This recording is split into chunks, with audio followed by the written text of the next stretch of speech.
Hi everyone, this is another What's Next video here in North County, San Diego, to Luz Canyon, California. And today is What's Next with a root burl. And I'll take a couple close-ups of what it looks like now and what it will look like when I finish it later on this afternoon. I'm not going to start it right now, it's a little early in the morning. I am sitting here because it kind of muffles the sound that might echo around this canyon. When I'm working on that with the burr thing, it sounds like somebody is in a dentist's chair, and I think that's a little unnerving to some of my neighbors that can hear this from miles away. So right here, the trees kind of muffle it. It's not that bad, but they're used to that kind of constant drone with all the weed whackers that go on usually 5 days a week out here. The second thing is that I live in a very humid, wet environment where we have these things called midge flies or no-see-ums, and also mosquitoes. And they love my hemoglobin, so I'm often getting bit, and I try not to.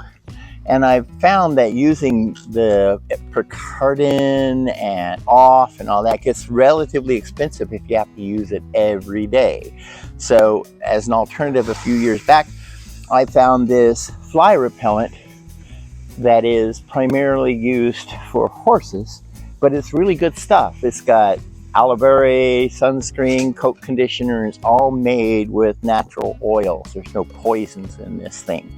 And to apply it, I use this hairspray dispenser. They're not that expensive. You can get them online, and they put this really fine mist out, and this keeps those things away from me. So that's enough about what I prep with every day. I do not come out here and sit in this environment without this stuff, or I will itch for the week. That's not what I want to do. So enough with that, the root burl.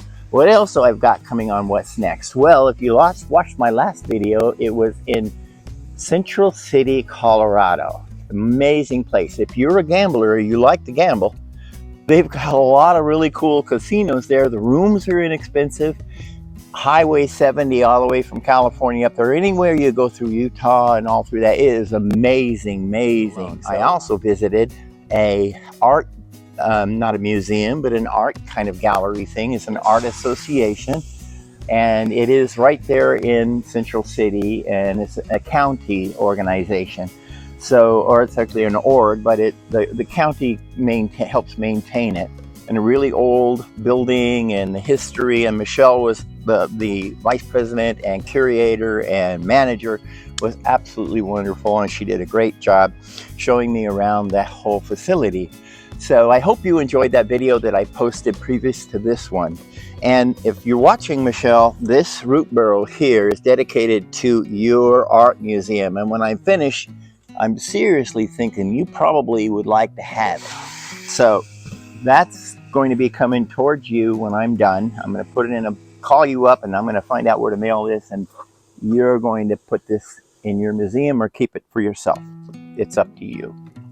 So with that, what you're hearing is my laundry going. I had a week's worth of laundry to get done.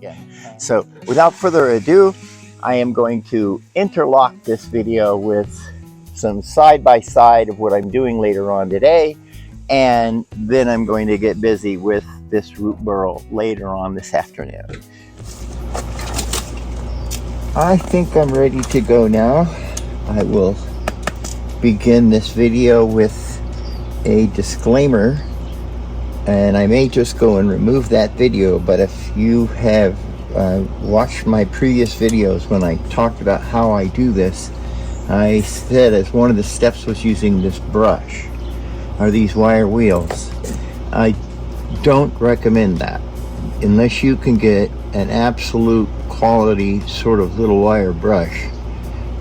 They will hit this hardwood or these different little pieces in here, and because of the waviness and the tensile strength on this, they will begin to fracture, and then that little piece of shrapnel there is coming out at a high velocity at a width of probably smaller than a human hair.